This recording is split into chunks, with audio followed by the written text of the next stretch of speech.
faces, but I'm terrible at remembering names. Such a common refrain. It makes me laugh, actually. Why do you say that? Well, as soon as people find out what I do for a living, which is a speed reading coach and a memory trainer, people start coming up to me at events and parties and confess that they're so good at remembering people's faces and so horrible at remembering people's names. And you and I both know I'm a terrible actress and I can't act. I usually say what I think and I start just laughing into their face and letting them know that they are just one of the human beings on earth. So you're telling me I'm not alone. Everyone's like that. Everyone's like that. You're not alone. And if you were to take the 3 fingers on your hand and put them above your ear, this is approximately where the area located, it's called fusiform face area, that is responsible for remembering people's faces specifically. So what's the area for remembering people's names?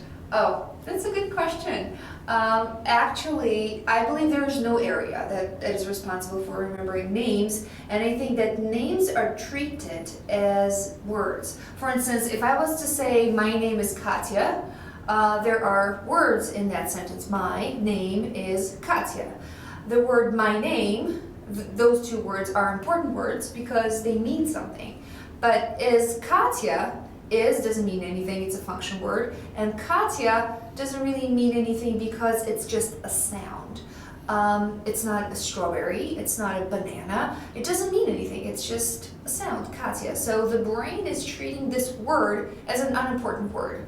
So they do take it somewhere in the brain, but they store it all over the brain. I just thought that I had an area that was more developed as it related to remembering faces, and my area of my brain that was less developed in remembering names. That's right. So your face area is bigger and your name area is smaller, and that's why you're so good with faces and you're so terrible with names. Okay. Well, it's actually the reverse because you're using the whole brain for the name and you're using the small fusiform face area for the face. What's the area again? The fusiform, I don't have that one, I'm sorry. Well, you could have it because we could come up with a memory trick. First, we need to determine a cue.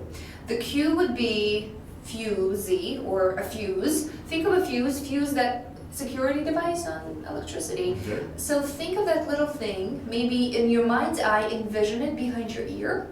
Okay.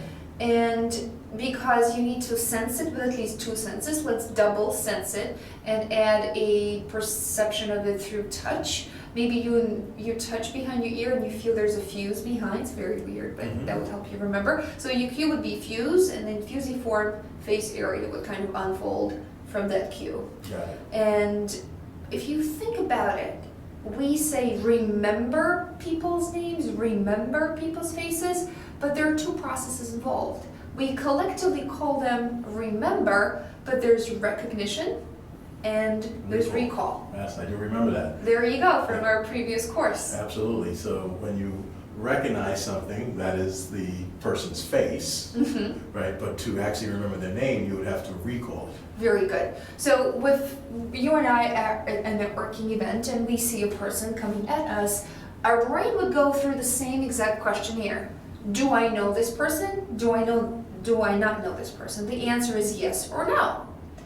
Then if we know that person, what is the next question? What is their name? What is their name? Is that recognition or recall? That would be recall. That would be recall. What is harder to do, recognition or recall? Recall. Recall is harder to do because it requires us to actually retrieve that the person's name is Deborah.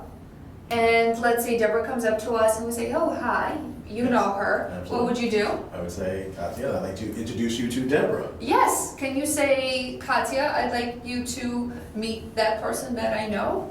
No, that wouldn't work. Well, it would. You could apologize and you say, I'm sorry I didn't get your name, but I remember we met at such an event. But you make the person feel less because you didn't feel like they were important. You didn't remember their name. And by remembering their name, you're making them feel important and you're beginning to win their trust and potentially beginning to win their business. That's what everybody wants.